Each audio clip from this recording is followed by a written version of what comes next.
I'm Karen Weber. I'm one of the co-founders of Pettis Weber Pacific in Vancouver, Washington. I'm Beckie Pettis. I'm one of the founders of Pettis Weber Pacific. We do estate planning and elder law, helping people live with more joy, live more fully as they age. Hey, how you guys doing? Doing good. Good. Yeah. How are you? I'm doing great. The reason that you're on the podcast is not only are you clients, but you're doing really amazing things. And we wanted to give everybody a glimpse of this transformation that you've been going through, where you were, what you're doing, where you are now, and where you're actually kind of headed, because it's been really big. It's been pretty amazing, right? It has been. Yeah. So why don't you start off by telling us, where were you in comparison to where you are today? Like when you were more struggling, when you were having a rougher time? The whole first half of 2023 was an immense energy effort to just stay in decent energy, because we were dealing with a lot of voices from the outside telling us what we need to do, which was very opposite of what we were feeling led to do. And so there was this real struggle of self-doubt going on. And when I say struggle, I mean, we were like really in it of, okay, this shouldn't be a struggle, but it is a struggle. Just the head awareness, not living out here internally, and seemingly in this sort of cycle. Yeah, it wasn't seeming, it was this cycle of like, we'd break through and things would be getting better. And then just doubt really bad, come back in. And in this perpetual cycle of it. And we had come really far in the last 6 months of the year previous. And then we're cresting coming into January of 2023 and start into this cycle. And it just got so tough all the way up until really June, July. And that's when a massive awareness came about for both of us through the probably June to July, the weeks of probably about 6 week span where we both got really aware of how much we were denying our own selves, like who we really are, because we were believing we weren't safe to do what we felt we needed to do. That it wasn't safe? That it wasn't safe to do what we know we needed to do. Like what we were wanting inside. We were betraying the lead internally. Yeah. Because that can't possibly be what we need to do. That's not what's done. This isn't the formula to follow. And so, gosh, who are we to say that we know better? Right. So really tied to the whole, who am I to the whole self-worth thing.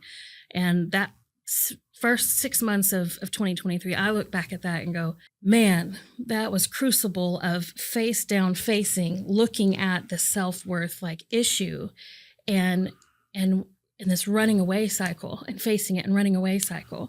And that June to July, things compressed, that this pressures of voices got really loud. And I don't mean voices in the head. I mean, other people, they got really loud and pretty strident in the way it was stated of, you don't know what you're doing. You don't even care about your business. You don't, those types of things that, man, just really knock you. But it also, when you're in a process of growth internally, you're going to wind up coming to a place of confrontation in yourself of all right, that's it. At some point it's, what am I going to do? Am I going to keep in this cycle and listening to this, though I can tell the battle it creates within me, that it doesn't align with who I am. It's not where I'm going. I can tell. And though it may be completely make no sense to anybody else, my being won't let me accept this and continue to just not be who I am and express that through what we build. Whatever we build is an expression of our being. We're this vessel, we both feel. Yeah. We're if you're alive, you're a vessel. There's something you're bringing.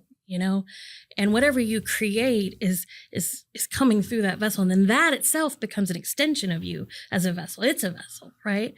And it took a lot of, okay, this is an honesty of, I've got to break from letting myself, allowing this in my life. So up to that point, you had the feeling that you wanted to do something bigger, but because of the voices, it was creating a doubt.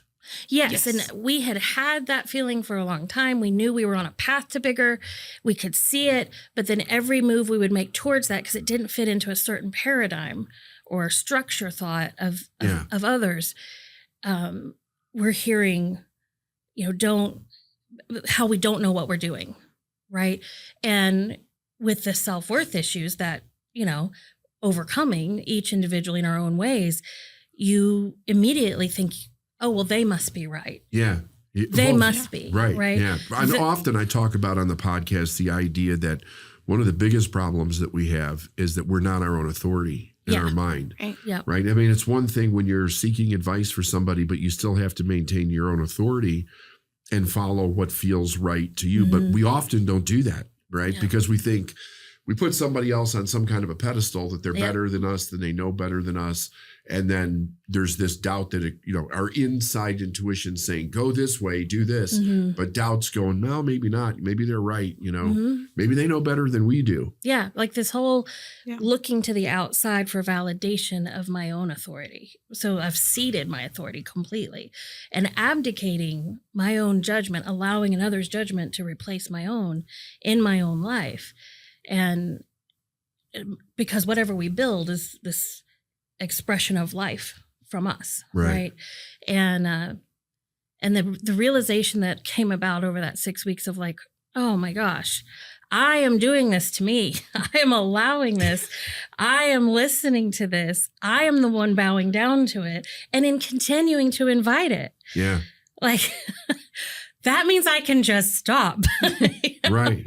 And then the faith it takes to really allow yourself to be all you actually are, not knowing whether or not it's all going to come, like knowing all the hows, right? Right. Well, you said the stop, so that decision comes first. Oh, yeah. Right. Then the faith, then the how, all of that. And it was like textbook of, I go back through old, the TIM program, right? The Elite Mind program, go back and listen to some of those. And it's just like, boom, boom, boom. When I look at those 6 weeks we both were like, we gotta stop being in this environment of these other experts telling us who we need to be and how we need to be. There's a reason we are meant and want and deeply desire to build what we're building. We need to listen to us. And we got to stop, meaning we got to remove that from our environment. And I don't know what else we're going to do in terms of there are services that we consumed from different sources that were this environment, right? And without those, it takes some faith to be like, all right, how are we going to run the business? How are we going to run we know, we do know what we're doing. It's like, wait a minute. And here's the thing, what we do know is we learn. Well, isn't that interesting though? Like there's a level of knowledge that you already know, but you even start doubting that. Oh, yeah. Right. The bigger the longer the time goes, the bigger the doubt gets, because the voices just stay there and it kind of wears you down. And so something has to break. It's either you break or you break from that voice that's getting in the way. What kind of effect was this having on you, Karen? It was depression sunk in, and big doubts and lack of joy in what we were doing. I made the choice to do the type of law that we're doing on purpose. It wasn't by accident. And I do love what we do, and I do love the way we help people. But that was even getting, it was losing the fun of it and the joy of it in just everyday life, even sometimes, because it was, you build yourself back up through 10 mornings, through other things, you build yourself back up, and then you get this voice and it comes down and it knocks you down. And you at some point your resilience has been knocked so much it's harder to get back. Right. Yeah. And so the longer you're in that environment, then it's just kind of you stay down there. Yeah. And so it was really that like it has to be a choice. We have to do something different. This can't keep going. This isn't the way life is supposed to be. And so deciding to make a break from listening to other people about what we should and shouldn't do and how we should do it. And well, it's a dangerous thing because you can get to this place where you can't see your way out. Mm-hmm. I mean, it can get really dark for Mm-hmm. people. You know, some people never come out of it. I had a friend that committed suicide back in 2009 because, and if you looked at their, like their financial sheet, they were worth 50 million. They went from 100 million to 50 million because of the housing crisis that we had, right? Yeah. And they were being shamed by people. He was being shamed by people around him that he was supposed to love and trust, and they were supposed to love and trust him. Yeah. And he went into this dark place. Like, how could I be so stupid that I lose 50 million? Yeah, like your whole perspective just. Yeah. And I kept saying to him, you still have $50 million, right? But he couldn't see it because the shame and the guilt and the embarrassment of what was placed in him. And he ended up killing himself just a few months later. After that, I mean, it can get really, really dark. It can be dangerous for a lot of people. Yeah, they stop listening to their own voice and they start listening to somebody else's voice, and then it just goes to a bad place. Yeah, it gets rough. Thankfully we didn't go there. I know that one of the most exciting things about it was the decision itself turned a light switch on, right? Like instantaneously, once the decision was made, it was like your whole orientation to everything you're doing just shifts entirely. It's like a 180, boom. Yeah. Now you're looking at a landscape in front of you that isn't defined by any of that because you decided no. And you don't know what this landscape holds in front of you, but dang, it's all possible, Right. Even if you don't know how, even if there's fear, it's yours. It's yours now. Sure. Now you get to make it, yep. And it's been yours the whole time, but you haven't lived in that reality. And now you're living in the actual reality. You're in alignment with what's actually real. And so you begin the ideas start to flow, Yeah. and the fresh thoughts come, and it's literally that decision is like this, just, like a door just sliding, just slamming down of like, nope, new in front, fresh, new, real, go. And then it's the fun of maybe we don't know. What if we totally screw up? Yeah. Okay, we're gonna learn a ton of stuff. And we definitely got earful from these other types of inputs that we were putting the wall down for, the boundary down, saying no, we're not listening anymore to this. Of you're all the stuff you're going to screw up, you're going to do this is going to happen, this is going to happen, you're not. And it just was like, no, wall went down, not listening to it. And if we do, fantastic, because we're going to figure it out, right. Right. But your reality doesn't have to be my reality. Correct. Right? And I'm never going to learn Yeah. all that is in me to come out and to do. And this deep, like both of us foundationally have this total awesome vision, deep desire to bring certain things to the world. And we're never going to know if it's going to work if we're not allowed to be us in the bringing of it. Yeah. Right. How do we get to learn to get better in it if we don't do it our way? You know? So where was the business when you entered, we started working together at this point, right? Where was the business at this point that we're talking about right now? So it was very much dependent on the two of us. We had a person that we were training up and was doing an awesome job coming into the lead of the team. And we had around 18 employees, I think. Yeah. We had a lot of bloat going on. In other words, things you didn't need. Things Yeah. we didn't need. Yeah. Was lot. that discoverable as you went, or did you Yeah. know that and you were just tolerating it? How did that shake out? Probably lots Yeah. of tolerating. Some of it we knew and were tolerating, and some of it showed up as you cleared some of it out. Then more shows up, and you see what can be done in a better way. Okay. Well, when you're trying to, because one of the things that I think that contributed to the inefficiencies and bloat and stuff that was hitting the bottom line in a not good way, right? Was you can't help but be you. I mean, you exist, you are you, right? And then you're trying to fit yourself into this mold that doesn't fit you. And so you're doing what this mold says to do, except you're still you, not fitting into that mold. So you've got all this kind of extraneous stuff getting built and done and designed according to a blueprint that's not even you.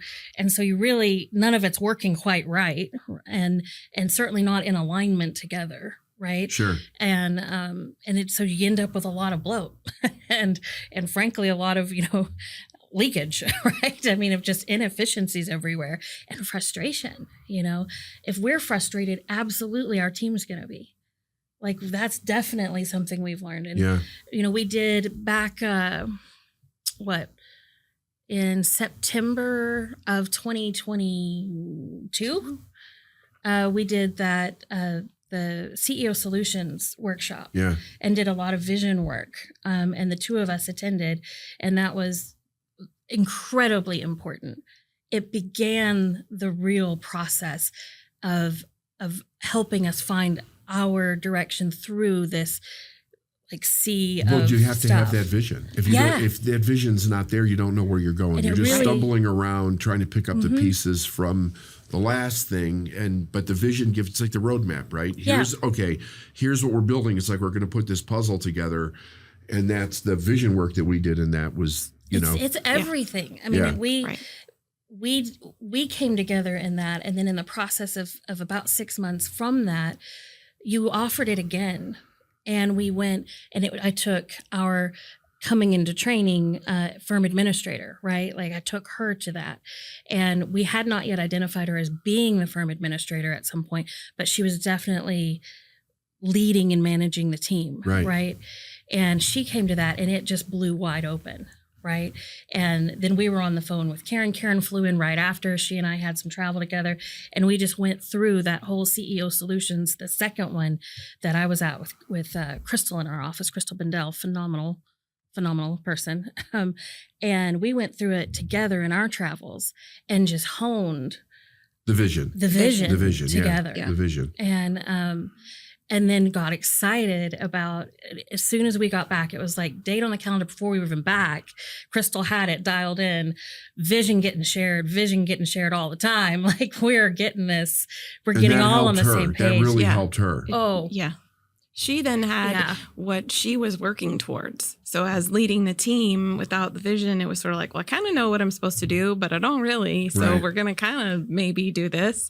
And then the other people's input on what a firm should look like or how a firm should operate just muddies the waters so much that once the vision was there, well, you weren't even go. following your own vision. No, we weren't. You were just doing what you were told to do. We weren't. Yeah. And that's it. No wonder that, like, the struggle internally that frankly had been there for a while, it started getting really intense from when we started implementing and living this vision, and just, this is who we are. This is what we're about. And the whole team super inspired.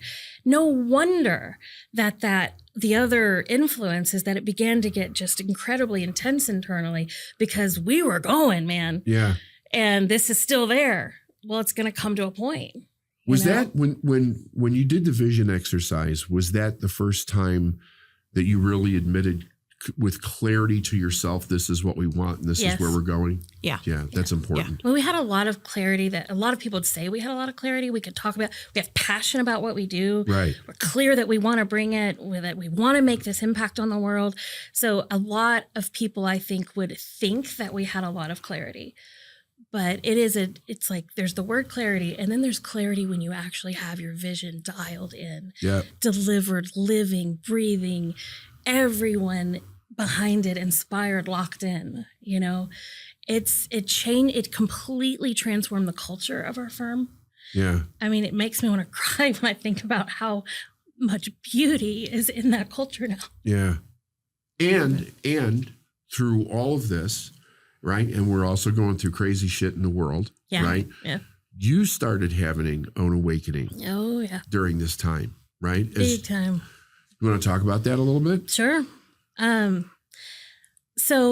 it really kicked off with that decision. I mean, everything kicked off with that decision of we get to build what we build as we are, who we are, regardless of opinions, no matter how expert.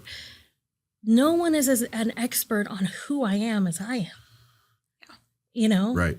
That decision, it just completely kicked a lot of things off that began. Let me just interrupt for a second here. So when you say that decision, what you're really saying is I took my power back. Yeah, 100%. So just for everybody that's listening, like what is it that sparked this for her? She took her power back.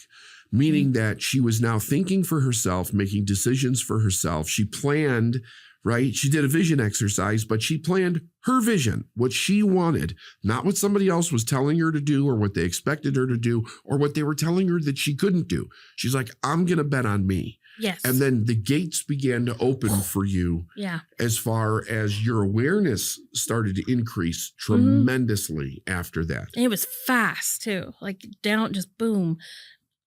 Just it felt like internal eyes just opening. Right. So it was late July when we, said, all right, done. We're moving on as who we are. And the very next, like in less than a month, we broke every record we'd ever had, revenue wise, profitability wise, within that span of time. Say the time frame again. In less than a month. Less than a month. It was like knock us back against the wall. And by the way, that month, if you want to look at patterns of ebbs and flows, that month is historically a super low point in the year. And it was like in the business, historically in the business. Historically in the business. Yeah. That month is, if you want to look at those patterns, which, that's not real either. Right. It's all there all the time.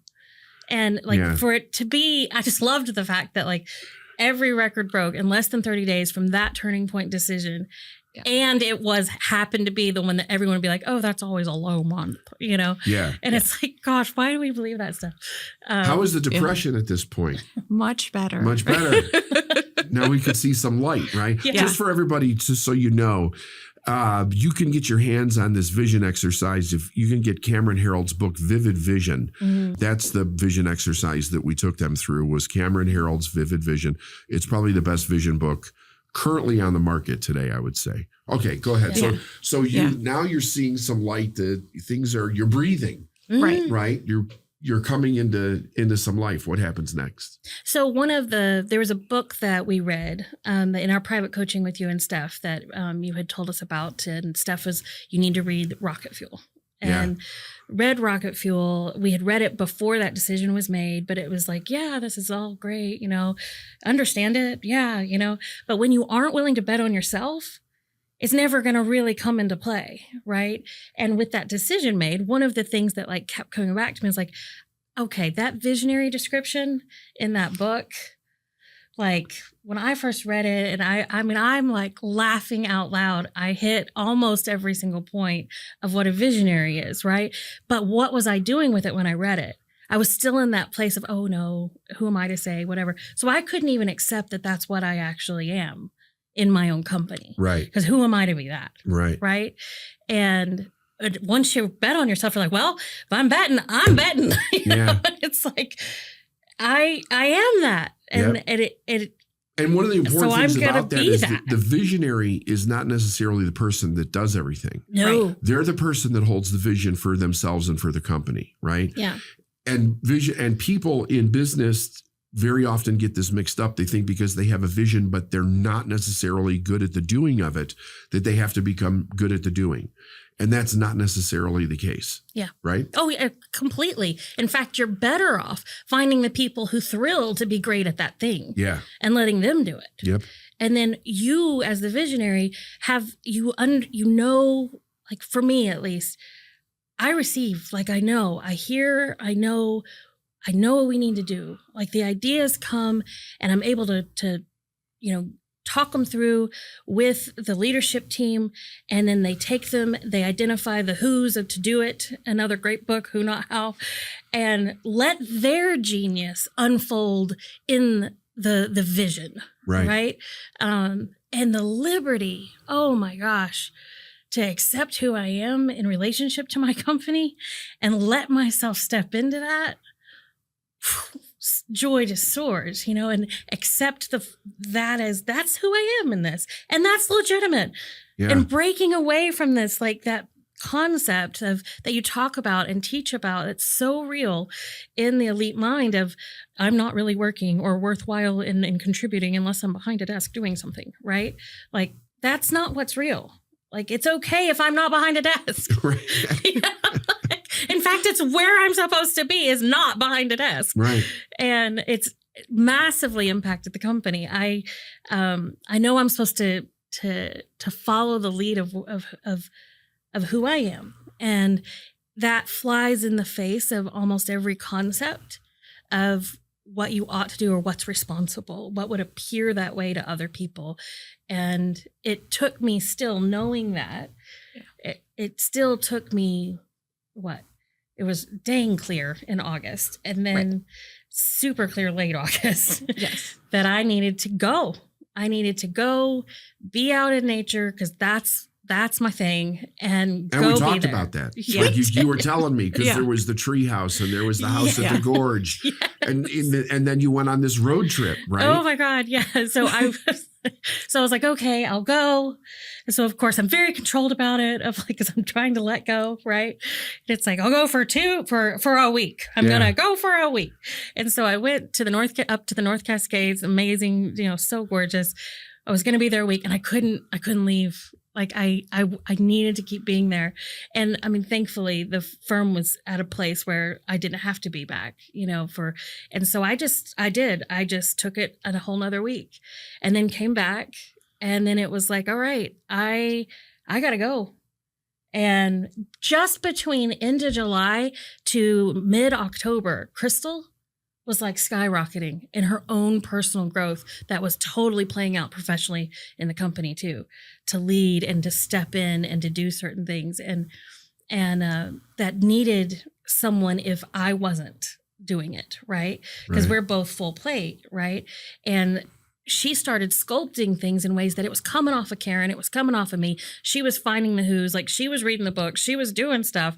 So this opening of me being able to do the how was unfolding for me to actually be where I needed to be. And then the clarity of direction for the team. I mean, phone calls, Zoom meetings, wherever I am, downloading, and they're taking and going and doing. And it's just, that turned into, I went in again in November up to the mountains, and it was a planned 3-week thing. And it ended up being 3.5 weeks. And I knew at the end of that, it was the last 4 days of it, I should go to a family Christmas thing in Plymouth, Mass, where I have some family. And I'm going to drive I really wanted to drive all the way across the country and have this like winter wonderland adventure. Yeah. And do this. And so, okay, came back into the firm, came back home, was there like a day or two. We came here for a week for something. I was back for like a day and a half of team training and vision work and holiday awesomeness. And then I pulled out on the 17th of December. That 3-week maximum 3-week thing, I'm still going. Yeah, you're still going. That was where I was hoping we would get there. You're still going. Like it's just turned. That's why my car is sitting in the parking lot. We were doing all of our coaching calls with you in your car. Yep. Yeah. Yep. Still going. And it's been amazing. It's been so I'm a completely different person. The firm has completely transformed. So let's jump to that. Where's the firm now? What's the success like now? Oh, okay. So some quick stats, right? Yeah. So end of last year, so end of 2023, we had improved profitability by 90% over the year before, largely from August to the end of the year, like massively, right? The last quarter of 2023, we more than like our months, we were doubling what we were doing before. Wow. Like it was, and I was gone all but 4 days of the last quarter. Like it's just that's so important, right? You're 90% and you're not even there. Yeah. Versus being there constantly and struggling and being miserable. Correct. And by the way, while I'm gone, I'm literally just where do I go next? Like I'm just listening and going. And then there's just beautiful things that are revealed or given wherever I go, so it's not even like there's this programmed plan that I'm working. Right. It's truly You're following the internal vision at this internal. point. Yeah. And it's what's so weird is that we use the word quantum sometimes because if something can be changing for me and I'm realizing something and I'm like, this needs to happen or this. And in the next leadership meeting or my standing meetings with Karen or my standing meetings with Crystal, it's already happening. Like it starts almost the same day it comes to me and we haven't even talked yet. You want to talk about quantum? Like what? Yeah, that's wild, right? It's so wild. Yeah. It's amazing. It's that's cool. When you're tapped in, Karen's tapped in, totally. Crystal's tapped in, everybody is on the same page. Well, and Crystal is like diehard vision every single week with the team and the team reading it out loud, taking different paragraphs, like talking about it, like every single week. That's great. It is awesome. And then I think it was, and I texted you this, I think in April, we were looking at numbers and we look at our numbers all the time, but like there was a particular day that it was like, oh my goodness, the whole 90% profitability. We knew that, we'd known that, but then also looking at, okay, up to that point was late April. It was like, we're also 83% more profitable over this time year to date than we were the year before. Like what, like it's just amazing. This quarter, the first quarter of this year was gone the entire time. Yeah. No, I was back for 3 weeks. That's true. I was back 3 weeks. And then I expected I was just back. Right. And within less than a week, it was like, oh, I got to go again. I see that. Like, there's room created when the person that is like what I am to my company gets the heck out. Room is created for all this other growth to just unfurl. Yeah. In all these other geniuses that are part of the team. Like their genius starts to just blossom out and all this air that gets created in that space. And people are trying and failing and learning and succeeding. And it's not a thing of just defer, where you come to you for the decision. They're making it, they're trying, with that room. It was, anyway, so we've looked at the quarters since I've been gone and they just keep going up. Like, so talk about real, that you don't have to be behind the desk. And the profitability question, it is a number on a page, but when we look back at what we were doing, we were investing in us, even when we had the voices in our ears saying we shouldn't do what we were doing, we still invested in us. And so it was that path towards, we were profitable as people when we were making choices to invest in ourselves. Sure. It didn't show up on the company books until we had fully stepped into it and started actually believing that in ourselves. Yeah. Like, so investing in the tools, investing in the learning, investing. Was the first thing you did with us Art of Success? Yeah, way back summer of 2018 in Atlanta. 2018, yeah. That's where most people start with us, is Art of Success. Yeah. Art of Success. I had a friend who was going and told me about it. She'd done a date with your dark side with you and was like, you want to go? And I was like, yeah. So I flew to Atlanta and went. And that put me in the orbit. Yeah. Yeah. You And then know? it was just like one thing after another, depending on what fit Yeah. and what worked. Yeah. So where are you going now? What's the future look like? So it's really awesome and personal, but Just share what you're comfortable with. So I'm probably not going to be there much at all. We now plan my entry points and my exit points. Like we plan when I'm going to be in, not when I'm going to be out. Right? We're planning when she's in, not when she's out. And we've already like her. You can talk about you. Yeah. You're in a very different place with what you do, but when you ask where we're going, there's so much in my head to tell you. Like, what do you want me to focus on in answering that? Because there's like, I could go for literally ever, David. Where we're going. So let's leave the personal part out, Okay. because that's really Yeah. private still, right? Yeah. So where do you want to take the company? So, our vision, I think you've read it. I don't know. I know Steph has definitely read it. Yeah, totally. It's to bring more life, like literally using what knowledge and skills and talents we have. And the law is this tool to open life up when people think it's closing on them. Right.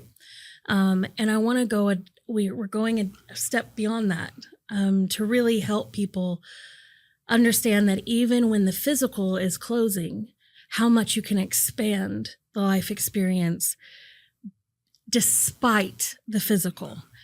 And yes, that's somewhat, many people will jump on that and say, that's actually cruel to even say, because that's not possible. Right. I do mean like, Oh, it's a different level of awareness. it's a complete in helping people reach that in their aging process and the experiences of family aging and caregiving, and where your mind, the same thing that was happening to us, if our mind was closing in, like your friend, his mind closing in, where it's not just blinders, it's eclipsing blinders, where you don't see anything anymore. That's their experience many times as they're aging, especially if they have a diagnosis that is terminal or is progressive decline and loss of capacities and those types of things. Even in that, you can still exist in a way that is at the top of Maslow's hierarchy. Yeah. You don't have to accept that you're going to fall to the bottom and just be miserable, suffering till you're dead. That is not actually reality. And helping people learn to live and do that for themselves, though life is eclipsing, even if it's the mind is eclipsing, you think that that's what's going, you have a soul. And that'll outdo any of it all day long, and there's almost like, it's like, I don't have all the vocabulary yet, but it's almost like the mind of the soul. Yeah. Like the essence of you is never declining. Ever. It's always expanding. It's always expanding. It's always expanding. Death is just a transformation into another level of existence, right? So what a beautiful message for people, right? Well, it's just what's real, and helping them be able to see it, right? And then, that's the key. Yeah. Otherwise, they just kind of follow the darkness that other people have kind of laid out, which you had your own enlightenment, and now you've taken that, and that's now in the purpose and the mission of the company. So that's completely. fantastic. It's a beautiful thing. Life is so light, and if you ever think it's becoming completely shadowed, to step back, step away from something, boundaries somewhere, because something's eclipsing the constant beauty. Right. It is infinite. Infinite. It is soaking you. Like you can literally experience it no matter what, Yeah. You want anything to add to that?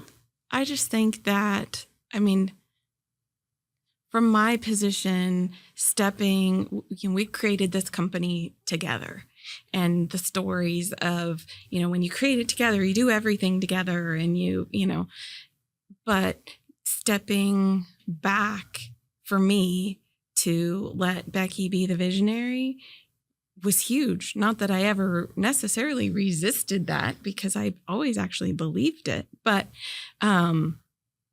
being who you are in it all and not trying to be someone else or do something else has been huge for us. And following the vision of the visionary is inspiring for everybody, just as much as it is for me as someone who is a founder of this company. And I believe in it, and it's my vision, but I don't have that quote visionary.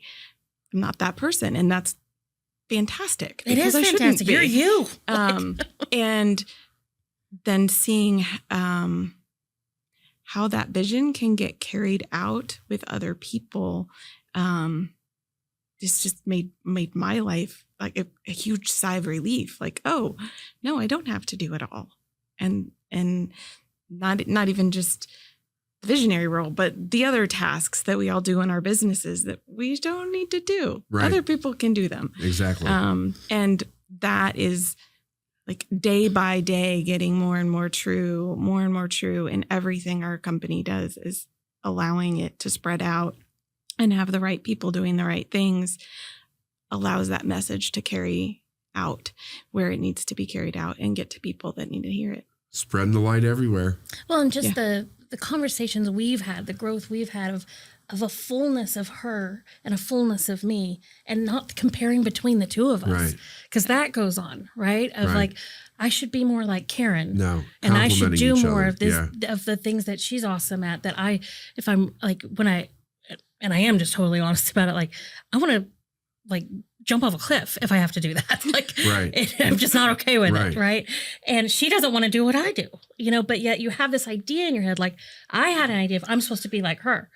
And then she's had this idea of like, but if you're an owner of a company and a founder and an entrepreneur, I'm supposed to look like you. And it's like, no, you're just supposed to, the whole lesson that we learned together and saying, no, we're listening to ourselves, was also very much her own bubble of that lesson in herself and my own bubble of that within our partnership, Well, it all comes from I'm not good enough. Yeah. Right? So completely. I mean, anyway, I think that's a good place for us to end it right there. Becky, Karen, thank you so much for coming. Thanks for having us. You bet.